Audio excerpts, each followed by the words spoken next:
پر اثر رہتا ہے۔ اب 24 گھنٹے کیا اثر رہتا ہے؟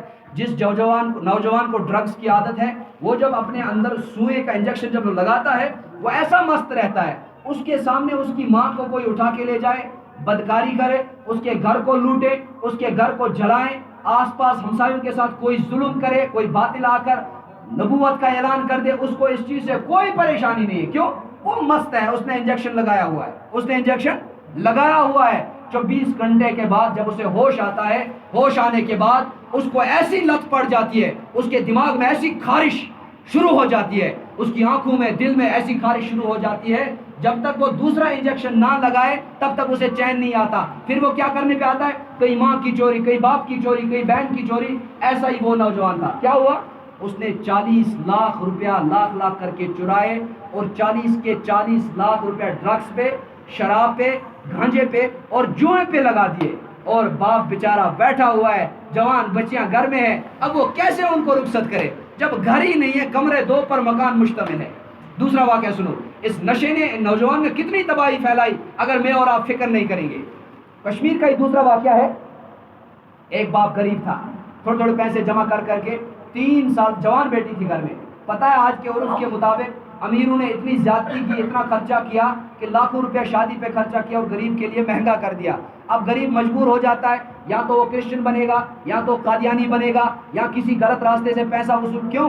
اس بیچارے کو بھی بیٹی رخصت کرنی ہے۔ لیکن یاد رکھنا، تمہارا پڑوسی اگر غریب ہے اور تم شادی پہ 50 لاکھ روپیہ خرچ کرتے ہو، ممکن ہے تمہاری شادی اچھی ہو جائے گی، ممکن ہے تم نے خرچہ بہت کیا، تمہارے یہاں واضوان اچھا بنے گا، لیکن یہ جو غریب ہے جس کے پاس 1 لاکھ کی بھی طاقت نہیں ہے، اگر اس کے دل سے آہ نکل گئی تو تمہارے 50 لاکھ تباہ و برباد ہو جائیں گے، تمہاری بچی کی زندگی بھی تباہ و برباد ہو جائے گی، تمہارے داماد کی زندگی بھی تباہ و برباد ہو سکتی ہے۔ کیوں؟ تم نے اس غریب کا دل توڑا۔ اب یہ غریب اپنی بچی کی 50 لاکھ کی تو نہیں کروا سکتا ہے، لیکن یہ بھی 10 لاکھ تک پہنچنے کی کوشش کرے گا، لیکن اس کی دیہڑی کی مزدوری 300 ہے، 10 لاکھ کہاں سے لائے گا؟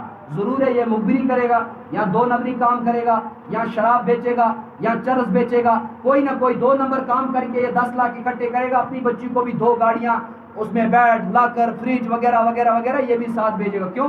اس نے بھی معاشرے میں ناک رکھنی ہے۔ یہ میری اور آپ کی غلطی ہے۔ اسی طرح کا وہ غریب باپ تھا، اس نے کیا کام کیا؟ تھوڑے پیسے جمع کیے، اپنی بیوی کے حوالے کرتا گیا، اور 4 سال کے بعد اس نے اپنی بیوی سے کہا کہ جو بھی پیسے آج تک آپ کو حوالے کرتا رہا، ذرا وہ دیکھیں کتنے جمع ہو گئے۔ وہ تھیلی لائے، ان کو اپنی جگہ ایک اندازہ تھا، ہو گیا تھا اپنی جگہ ایک اندازہ ان کو کہ 4-5 لاکھ ہو گئے ہوں گے۔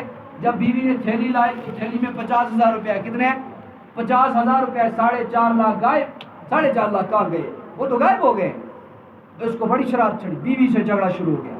بیوی سے کہا کہ تم نے اپنے باپ کو دیے ہوں گے، یا اپنی ماں کو دیے ہوں گے، یا اپنے رشتہ داروں کو۔ وہ ایک قسم دکھا رہی ہے، میں نے تو نہیں لیے۔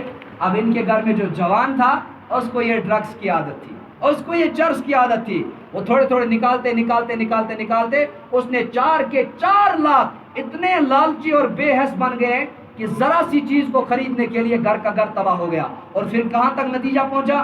اس خاوند نے اپنی بیوی کو جب زیادہ فورس کیا، بیوی بھی غصے میں آ گئی۔ خاوند نے بیوی سے کہا تجھے 3 طلاقیں ہوں۔